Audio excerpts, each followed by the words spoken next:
Now all be steady. I'm really ready. Now that meat and no potato.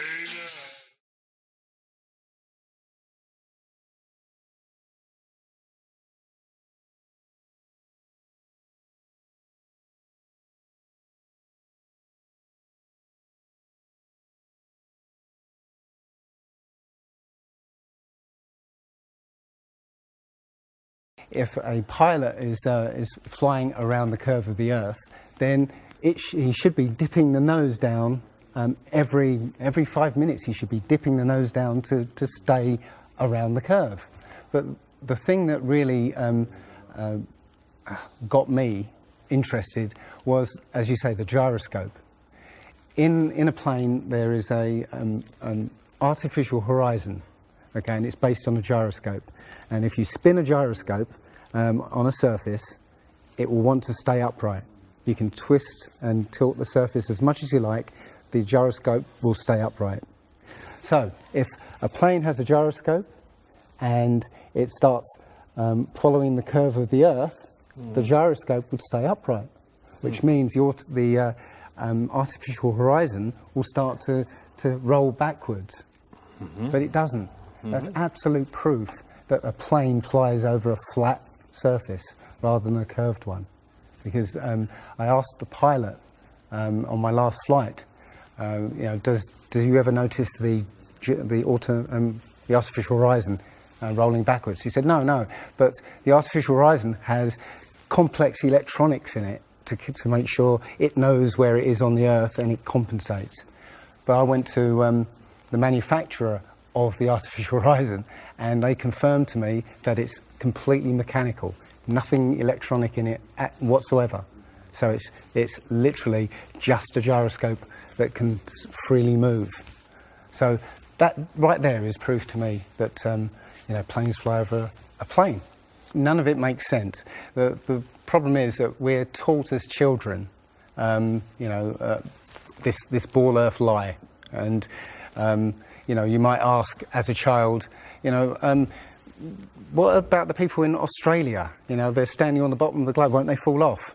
And your teacher says, no, gravity. And you go, oh, okay. And you never go back to that question. But when you go back to it as an adult and start looking at it with a critical eye, right, the whole thing falls apart. As you say, the globe is spinning at 1,000 miles an hour. Neil deGrasse Tyson, who's a leading astronomer in America, I'm Neil deGrasse Tyson, bitch. Tells us that the Earth is not a perfect circle, it is actually an oblate spheroid. It's squashed and wider at the equator. Yeah? So Earth, throughout its life, even when it formed, it was spinning, and it got a little wider at the equator than it does at the poles. So it's not actually a sphere, it's oblate, and officially it's an oblate spheroid. That's what we call it. But not only that, it's slightly wider below the equator than above the equator. A little chubbier. A little chubbier. Yeah. Chubby's a good way. It's like pear-shaped. So my question to him would be, why is there land at the equator? Because water will move more readily than rock. So if the Earth is spinning, the water will be collected at the equator. I mean, if you spin a wet tennis ball, the water shoots off at the equator, essentially. So all the water will be gathered around the equator. So why is there land at the equator? Doesn't make any sense. The other thing that's about the spinning Earth is looking at the stars. Now, directly above the axis of spin is the pole star, Polaris, okay, directly over the North Pole. And we're told that the reason that all the stars spin around the North Star is because the Earth is spinning at 1,000 miles an hour. Okay, seems to make sense, because if you put a long exposure camera pointing at the North Star, you'll see the stars will make perfect circles around, perfect star trails. The only problem is the Earth is also orbiting the Sun at 67,000 miles an hour. Okay, the Sun is moving, dragging the Earth and all the planets up that way or that way at 600,000 miles an hour. So why do we see perfect circles? You know, because that's the slowest speed, that's slowest motion in that mix, and yet the Earth is moving 67 times faster that way, and 600 times faster that way. So you should see the stars do all sorts of strange motions, but you don't. You only see them make these perfect circles. That tells me that it's the stars that are moving, not the Earth. The thing is, what the scientists will give you is calculations and and theories why that happens. But we have experience. We see things and they either make sense or they don't make sense. What the scientists do is substitute our common sense and our intuition for calculations and theory, and we're supposed to believe the calculations rather than what we experience ourselves. There was a famous experiment back in the 1800s in England called the Bedford Levels experiment. Now, the Bedford Levels is a canal that is perfectly straight for 6 miles. Okay, so what a chap called Samuel Rowbottom did was he took a telescope, put it in the water about 8 inches above the water, and he had a friend, in a rowboat with a flag on the back, row all the way to the other end, and he was able to see the flag on the back of the rowboat the whole distance. Now, according to spherical trigonometry, the curve of the Earth is 8 inches per mile squared. So over 5 miles, that's 5 times 5, 25, times 8, which is 200, works out, that's 200 inches, which works out at 16 feet. That means the boat should have been 16 feet below the horizon. He shouldn't have been able to see the boat. Now, the scientists will say, oh, refraction and this and light bending around the Earth and stuff. But the fact is, it's perfectly flat.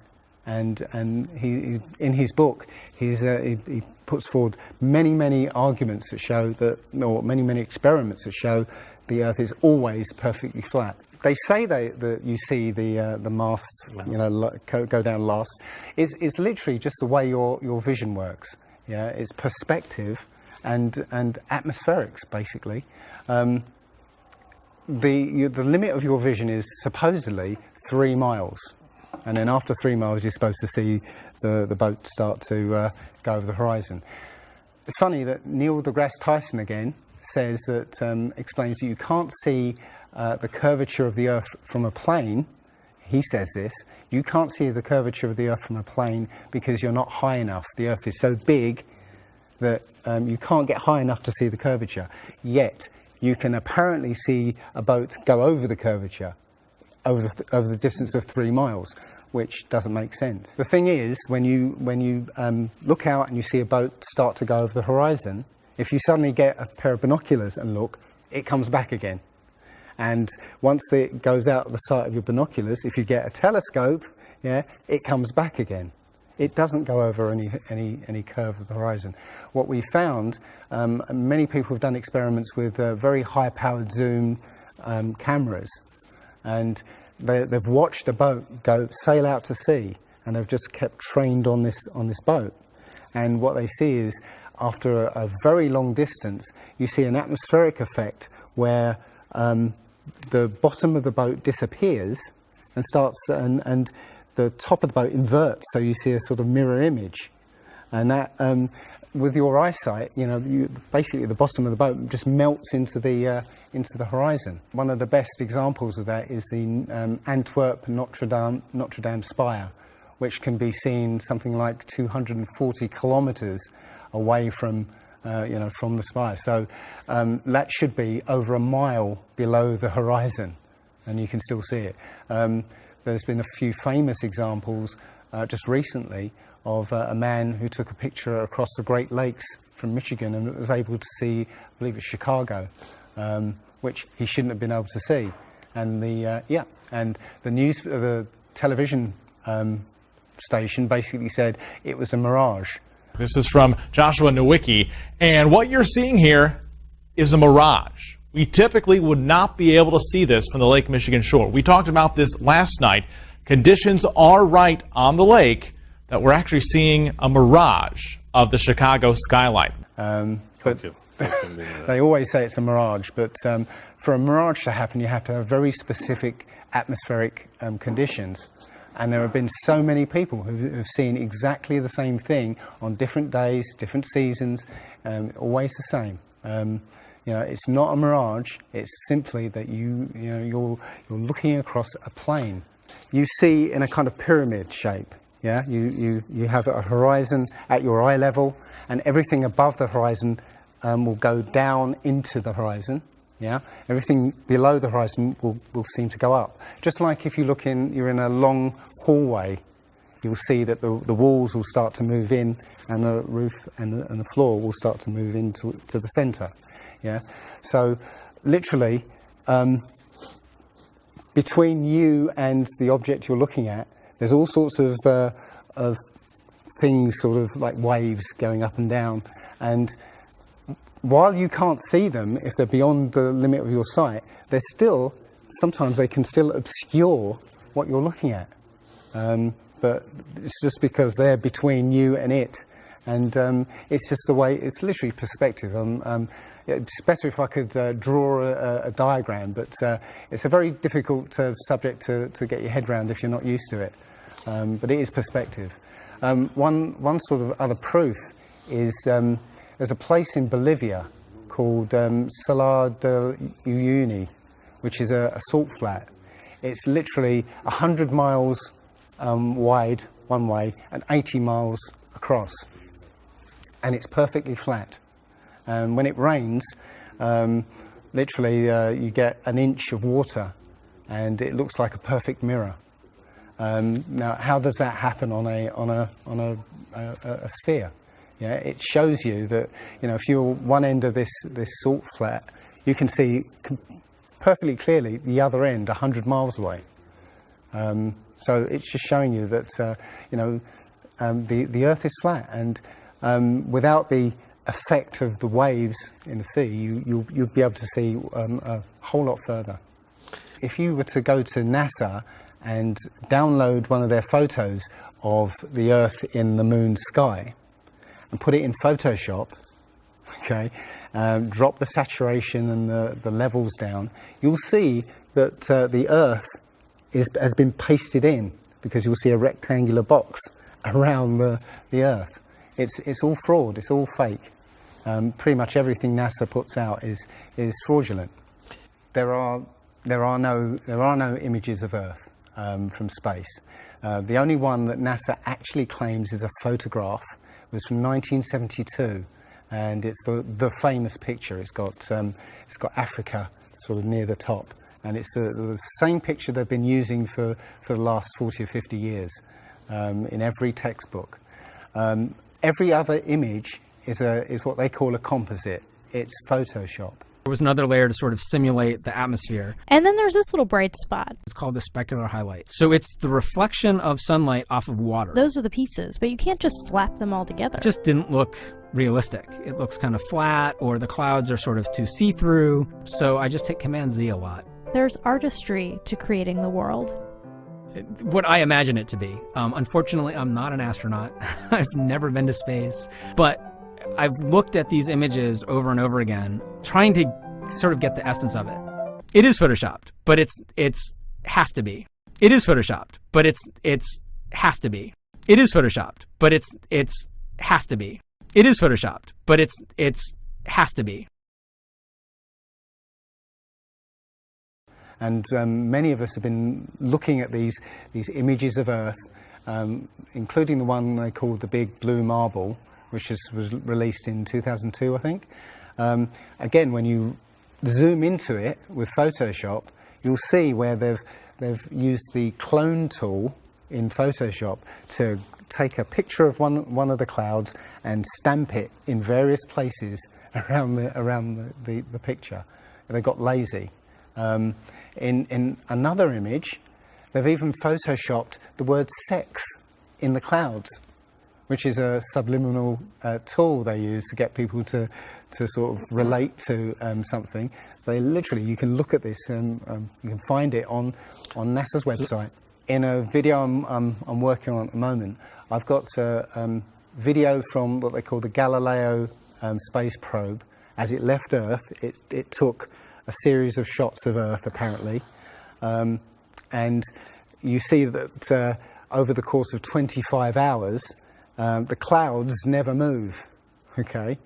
Now, I happened to find some pictures of satellite pictures of Earth, and I noticed that in these separately taken satellite shots, the clouds were exactly the same as the ones in this Galileo shot. So it's a cloud map.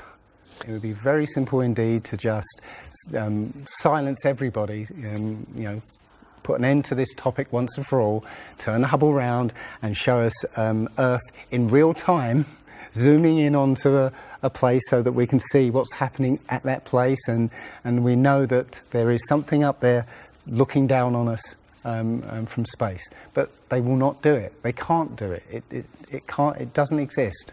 It literally doesn't exist. When you go onto the plane tracking software, you'll see hundreds and hundreds of flights over the northern hemisphere, and you can track those flights from beginning to end. When you look at any flight in the southern hemisphere, what you'll find is the flight takes off and disappears off the tracking, usually about an hour after takeoff, and then later on will reappear an hour before landing. Now, there's no explanation for it. I mean, the point is that distances are very different, and distances and flight plans are very different on the flat Earth than they are on the ball. And when you look at flights in the southern hemisphere, they make some really crazy, sort of deviations.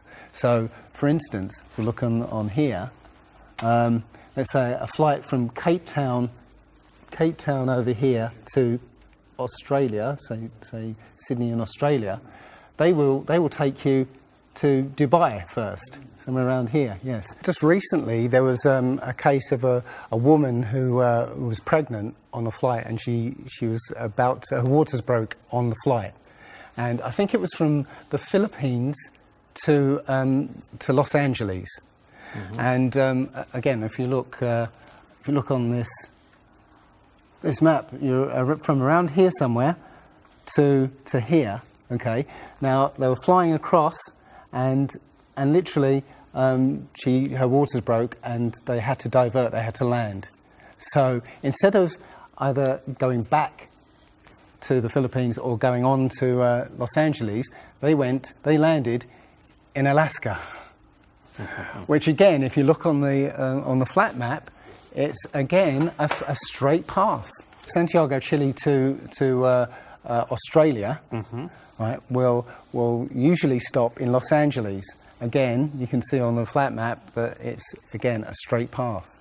It all seems to make sense, and if the only thing that would sort of confirm it or disprove it would be GPS, but hey ho, GPS doesn't work in the southern hemisphere.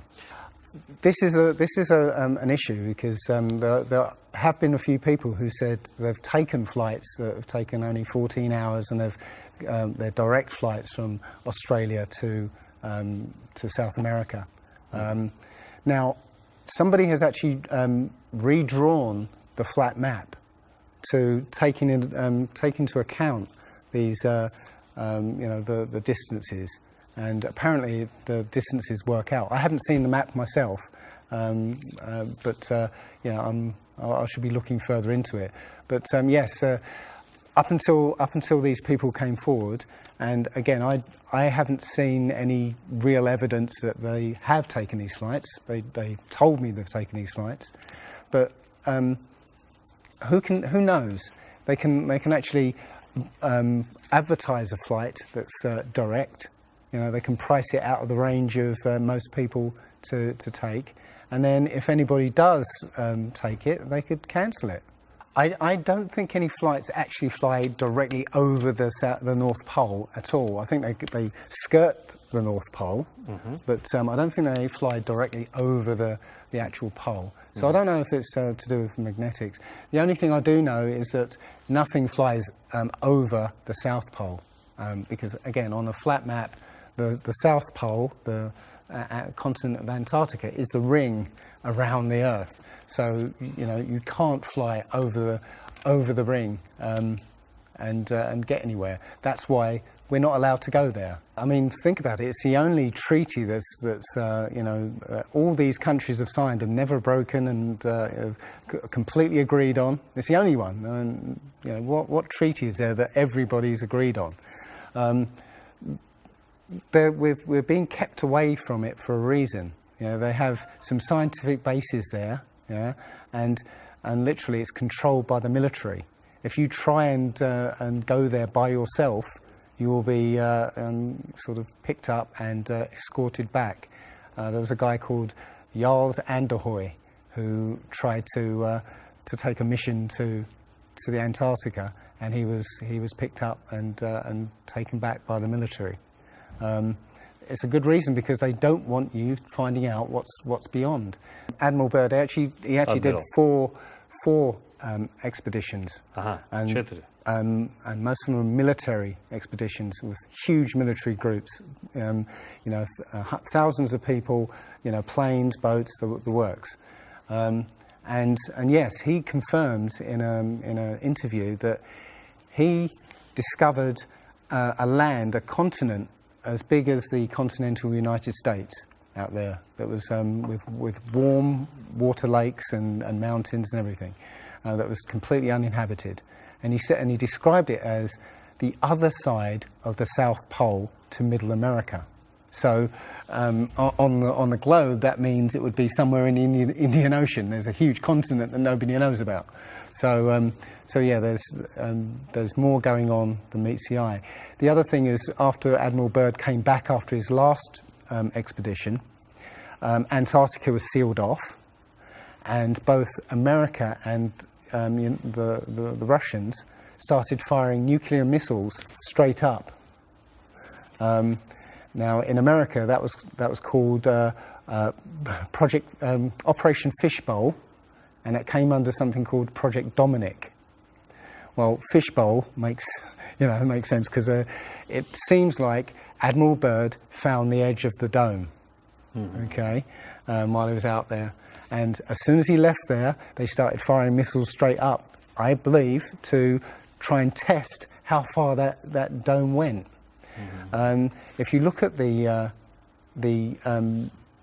footage of these explosions, what you'll see is an explosion. Well, when a bomb goes off in midair, it's a fireball. It expands in all directions and mostly up. Okay. Now, if you look at these explosions on Operation Fishbowl, they explode outwards in a ring, which means it's exploding against something, because it can't rise with the heat. So it's exploding against something and exploding outwards. Okay, and the middle of the explosion, you'll see it glows, hot, and then it cools over time. So it looks to me like they were exploding against a dome. Now, I said it was Operation Fishbowl, obviously Fishbowl, but there's a chap called Rob Skiba who discovered that the Project Dominic, the word Dominic means of the Lord, Fishbowl of the Lord. So I believe they clearly know that we're in an enclosed system, and Admiral Byrd found the edge, and they've tested to see how far it goes up. They will also say that if a sniper is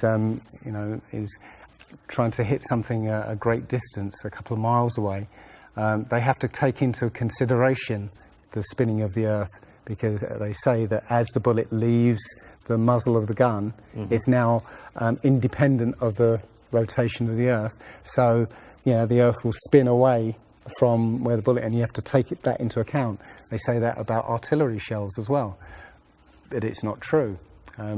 If that was true, A sniper would have to spend ages and ages calculating how to make that shot, and they don't. They literally take into consideration the wind and you know, the elevation, and they don't take the Coriolis effect into consideration at all. Also, planes. If that works for bullets, if bullets, as soon as they leave the Earth, they're now independent of the spin, then why doesn't it work for planes? Yeah, there's a video on YouTube that actually tries to explain that the Coriolis effect works by using the example of a paper plane. You have to throw it. If you throw it north, the Earth will spin and the plane will land sort of you know, east. But if you take the idea of a real plane, you know, a plane would have to aim north to go east in that case, but that's not what happens.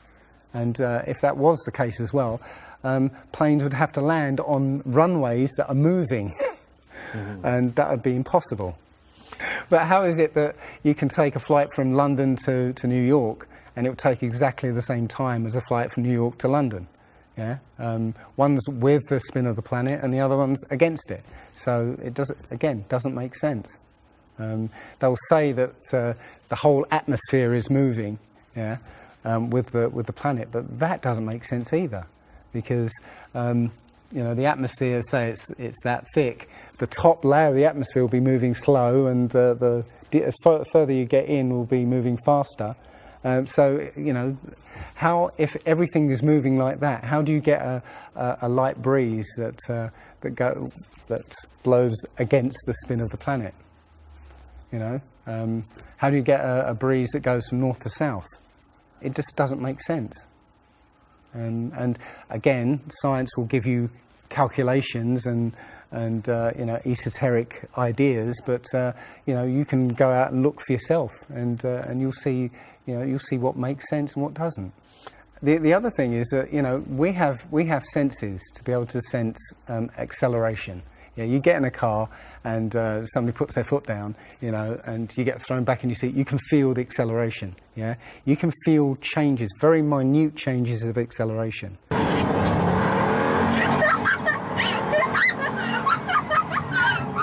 Yeah. So how is it that if you live up here in Macedonia, yeah, which is spinning at maybe 700 miles an hour, yeah, because the speed it's spinning is slower than this speed. So if you took a flight down to Africa, yeah, on the equator, why don't you feel the change in acceleration? Yeah. So why don't you feel the change in acceleration? You know, you have these senses that will register the slightest change.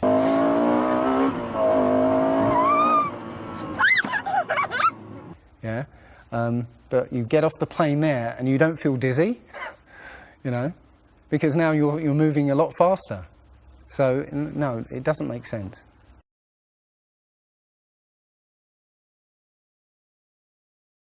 Well, you know, you saw from his balloon, when he stepped out on the platform, you know, the curvature of the Earth. Yeah, it looked very obvious. Oh, everybody pointed it and said, "Oh, look, there's a curvature." But when you actually looked at the ground, when you looked at the Earth, well, it was New Mexico. That's where he jumped. The whole Earth that you saw there was New Mexico.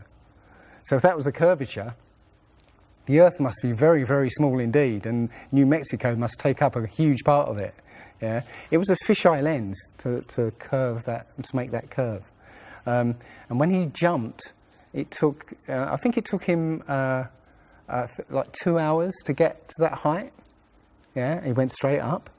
In that 2 hours, the Earth should have rotated away quite a distance, but I think he only landed something like 70 kilometers away from where he sort of went up in the first place, and that can be you know, attributed to the wind, you know. So no, I mean that there's no proof whatsoever. There is so much to this. As I said, if you start looking and asking questions about the very basic things, you'll find that the answers you were given as a child just do not make sense.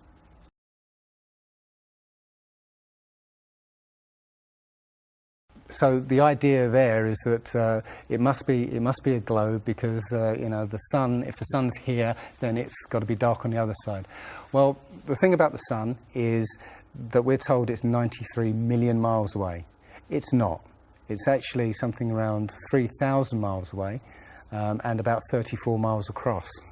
That might sound really crazy, but if you look at look out on a day that's got broken cloud, you'll see that the sun rays will come out at an angle. Most people have seen this.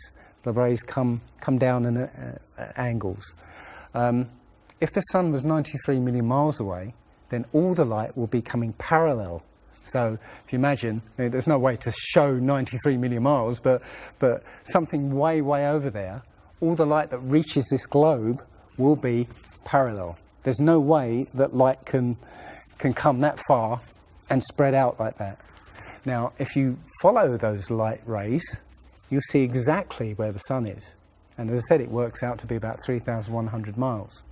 Now, if that's the case, and the sun is circling over this flat plane, its light range is limited. So it's illuminating the part of the Earth it's like over at the moment. So, say over Europe, it might, or over South America there, it's over there. Well, Australia's going to be in the dark because the sun isn't going to throw enough light to illuminate Australia.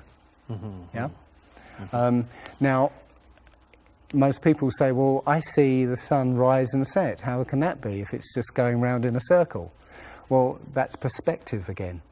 If you actually see video of the sun coming up and going down, many times you'll see that the sun starts off as it's coming up very tiny, and it gets bigger as it gets closer to midday and then gets smaller again. It's literally that effect of perspective, with some things above you, like the ceiling in a hallway, as it goes further away, it will seem to sink down towards the horizon until it disappears beyond the limit of your sight, and that's all you're seeing. You're seeing literally the sun circling overhead, but seeming to set.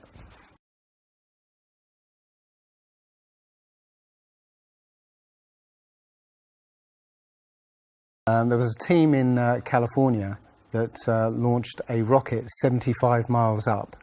And you can find this video on YouTube. It's difficult to watch because the cameras, there were 7 cameras on this rocket, and it was spinning as it went up, so it's very, difficult to watch. But this chap, Refi, studied this video meticulously, looking for some kind of mistake or some kind of evidence, and he realised that he could see the moon. So he went online to a website called timeanddate.com, where it will show you graphically where the moon and sun is at any time on any day. And he did a bit of detective work to find out exactly when the rocket was fired, and found that the moon should have been on the other side of the planet, over Australia. Now, the rocket was 75 miles up and it could see the moon, but anybody down on the ground wouldn't be able to see it. But the point is that if the moon was over Australia, on the other side of it would be on the other side of the planet, which is, there. So down there on the other side of the planet, and the rocket went up here. So there's no way that rocket should have been able to see the moon on the other side of the planet.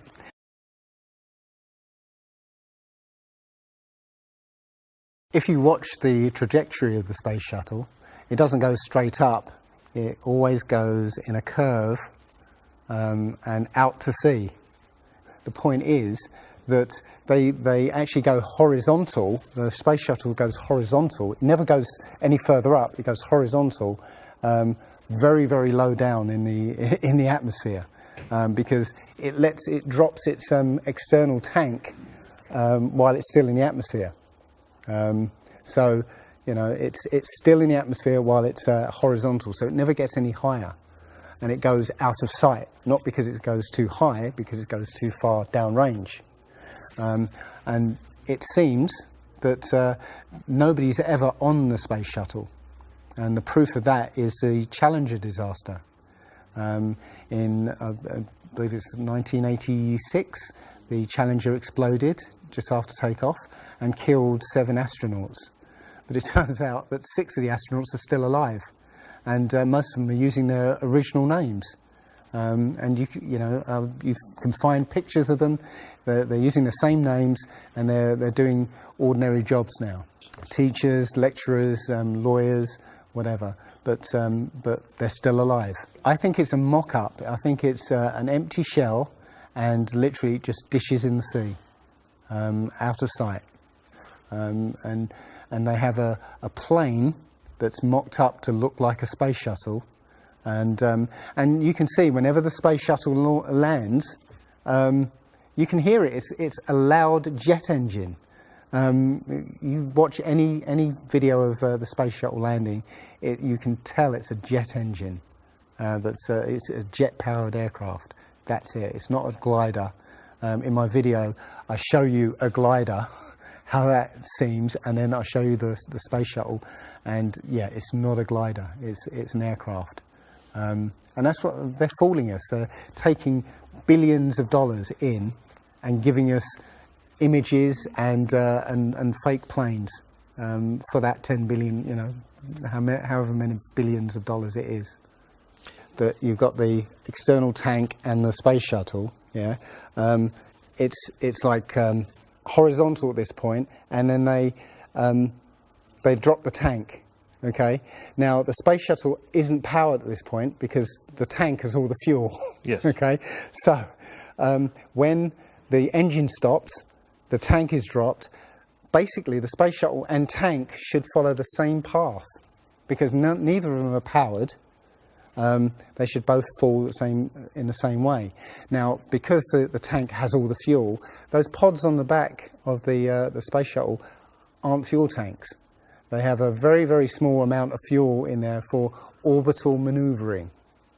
But from this point, which again is still in the Earth's atmosphere because the tank, is falling there,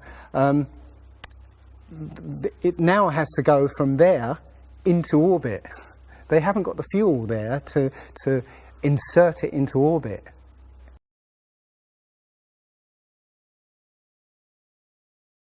Disney and NASA have worked very closely together. Disney worked with NASA on the moon project.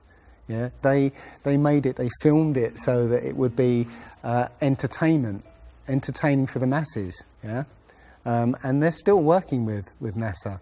I absolutely believe that Stanley Kubrick, filmed the moon landing. He left a few clues just to say, so that like Michelangelo. Yeah, so that we eventually would know that this was his work. Yeah, I did this. It's a joke. It was meant to fool people in 1960s. So you got like clear footprints, but yet you don't have where an impression where the pads of the lunar lander were. Or a blast crater where the engines were blasting downwards, and also the camera followed the capsule straight up, right, and it followed it very precisely, right, and it stopped when it started to pitch over, right. Now, NASA says, "Oh, we did it remotely." Well, there was a 2 or 3 second delay between sending signals and the camera starting to respond, and then another couple of seconds for them to see what's happened.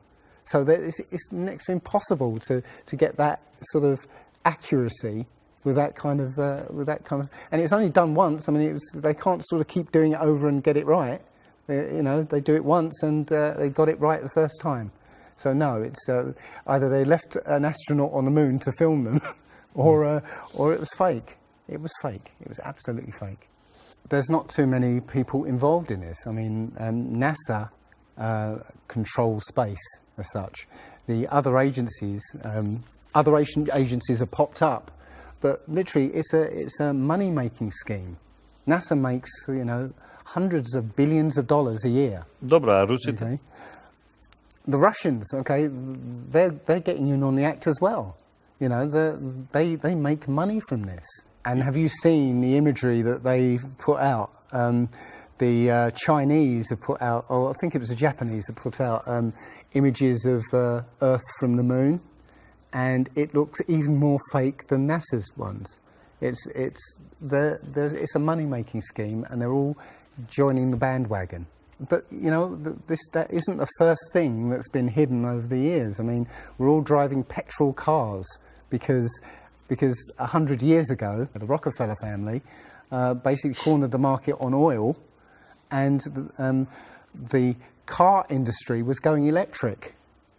So, you know, all cars would have been electric from the get-go, but they basically forced everybody to use petrol cars, and have hidden this secret. And literally, you know, we could be running around in electric cars that have unlimited mileage by now, but we're still using these 100-year-old machines, dirty machines, because of a secret that's been kept. It's easy. If everybody's been trained into believing that this is real, right, and there's space, and it's within our interest to explore space and you know, go to the moon, go to Mars, yeah, people will pay for it, and they're making billions. And yeah, there's more to it, because I believe there's a big deception coming, and it's to do with aliens, because now since Roswell, 1947, that was the first time anybody had ever understood the idea of aliens. But since then, we've been bombarded with science fiction and the idea of aliens, and most people believe there are aliens out there. So they've prepared us for an alien invasion or an alien saviour. And I think the flat Earth came along at the right moment to educate people, to make people believe or understand that we've been lied to. And if you know, as I know in my heart now, that is real, this isn't, I will not be fooled by aliens coming, because there are no aliens. There's no space. Yeah, it's all fantasy by Disney and NASA.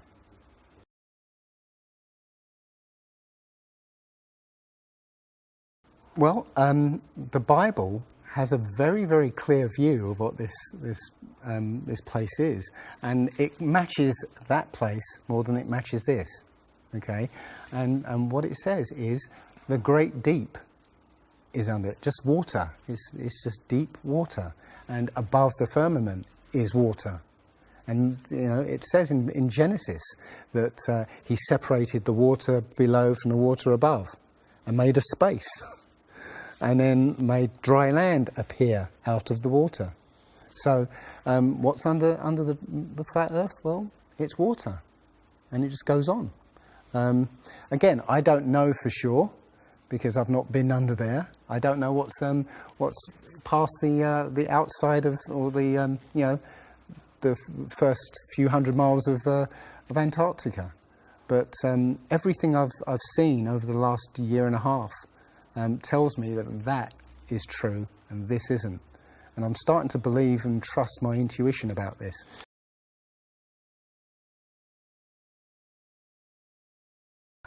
Nobody has actually really gone all the way across Antarctica. Yeah.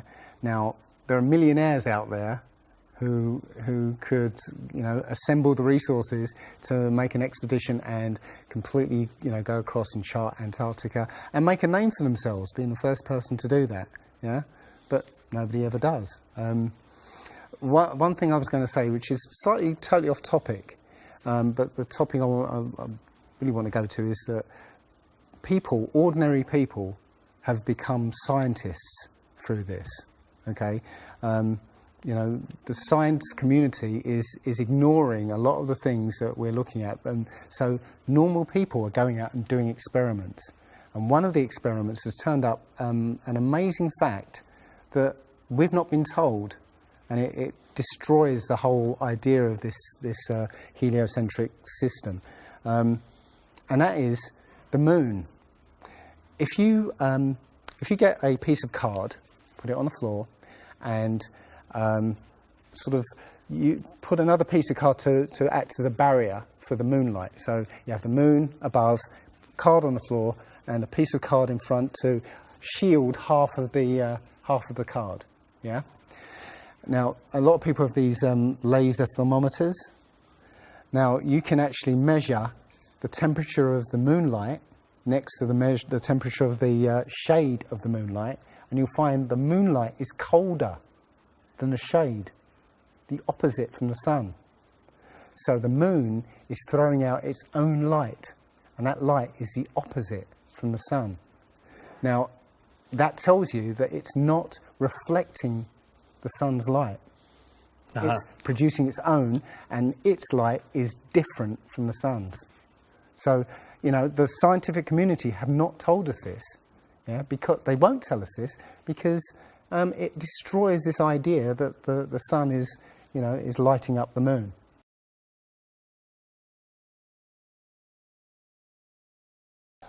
This world is very different from what most people think it is. There are very powerful people who essentially rule this world right now. And the ordinary person is a slave in this world. And slaves aren't educated. You know, they're taught what they need to, or, you know, they need to know. That's it. They're not taught truth. They're taught what they need to know. And so you're taught enough so that you can, you know, do the paperwork and operate the machinery, but you're not meant to know what's really going on, because that's the power they have over us. They know what's going on, how this world works. We don't, so they can control us. One of the things about slavery is the slaves weren't freed. They were never freed. When the 14th Amendment or 13th Amendment, I can't remember which one, actually made everybody a slave. If you're a citizen of a country, you're a slave. That's what a citizen is. So they literally extended the slavery to everybody and made it an open prison, and that's where everybody in the world lives now. We're slaves to very powerful masters. We don't see bars. No. Yeah? The bars are the borders of the country, right? You have to use a pass to get out, and they'll let you out if you show them your pass. Yeah, and sometimes they won't let you out. You know, as I was coming here, I was lining up to go on the plane, and somebody in front of me was told, no, you can't fly. They found something in your bag, so you can't fly today. So, you know, we have, as I said, we have natural rights to travel anywhere on this earth. We were born on this earth. We have the right to travel anywhere. But our masters have kept us in small, open prisons that you need to get permission to move around.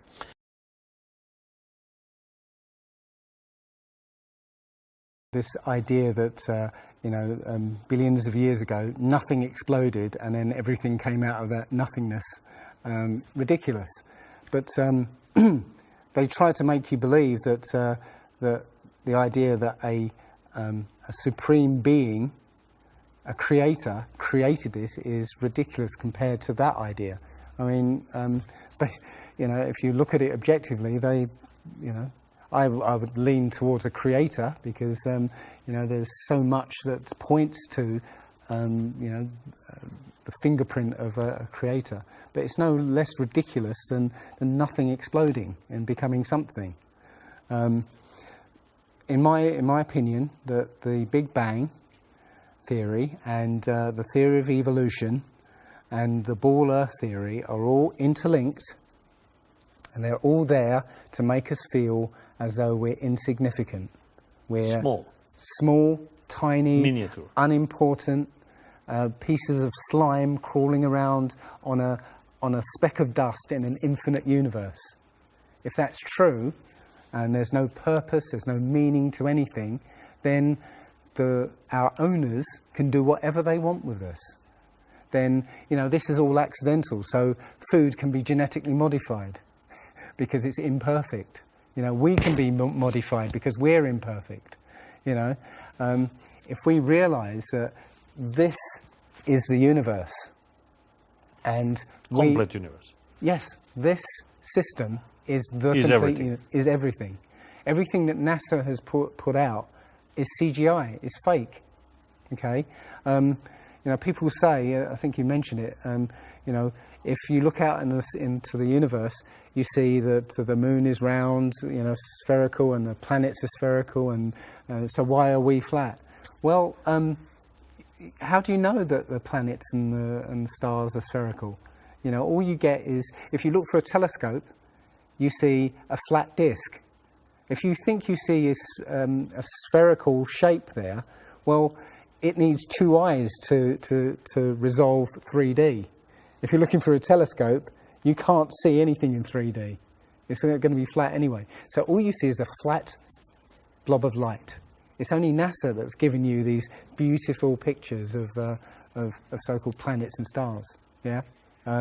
So it's a fallacy to say, well, everything else out there is spherical, so we must be. You know, how this is special. You know, so why? It's like saying a basketball is round, so why isn't the court round? You know, it's a fallacy. So this idea of a ball Earth, theory of evolution, the Big Bang, is all about making us feel nothing, so that we can be used. If everybody realised how special we all are, how unique every single life is, then this whole world would change overnight. We wouldn't allow ourselves to be used by this cabal. We wouldn't allow this planet to be destroyed, because they're destroying it because, oh, it's just an accidental planet, one of millions. We've found other Earths. You know, eventually, if this one gets too messed up, we'll go to another one. No, this is it. So if we all realise that, then we wouldn't allow all these things that are going on. It's all about control. There are a small group of people who want to control the world, and because there's so many of us out there, you know, they can't control us directly. They can't, you know, this small group of people can't, you know, come round to all of us and control us directly. So they must use our own minds, our own hearts and minds against ourselves. And this is what they've done. They've educated us into this world, into this globe spinning, you know, heliocentric Big Bang evolution world, which makes us nothing.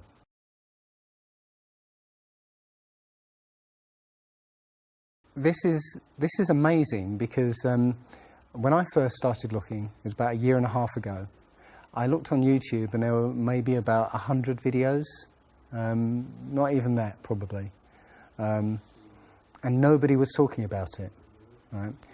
And then over 2015, it exploded. There are thousands and thousands and thousands of people looking at Flat Earth now. And what happens is that you'll watch something or read something, and something will strike a chord in your mind, and you'll think, yeah, I've always wondered that. And what will happen is you will start feverishly researching. I mean, what happened to me was, as soon as I got that, I spent every waking hour looking for things and testing things, and this seems to be replicated with thousands of people around the world who suddenly come into this. They start, you know, researching and getting a passion for this, because this is what I think, it's the truth, and we recognise the truth when we hear it, and we feel it, and this I believe has come at the exact right time, so that we awaken to what's going on in the world. Nothing else, you know, 9/11 even hasn't awoken people, right, to this extent. You know, for me, I've been an atheist for 40 years. From the age of 13, you know, I didn't want anything to do with God and Bibles and whatever and religions. And now I know for a fact there is a creator. I've seen his fingerprint, you know, not just with the flat earth.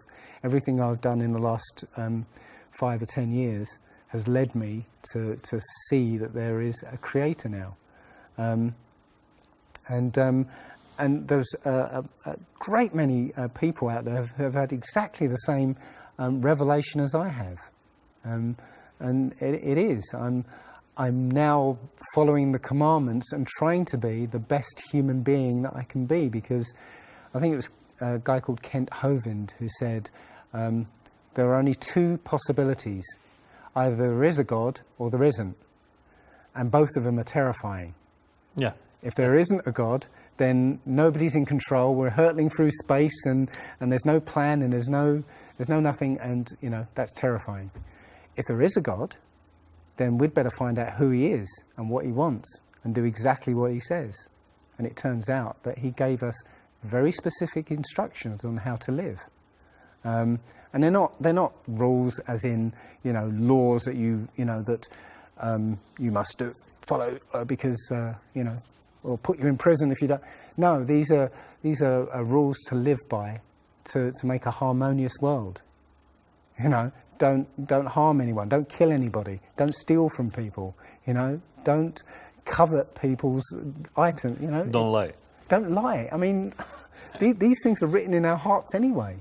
Yeah, but we're in a society that that legalizes all of the 10 Commandments. You know, the policemen and soldiers can kill. They're allowed to kill. Yeah, you know, Politicians can lie. They can lie.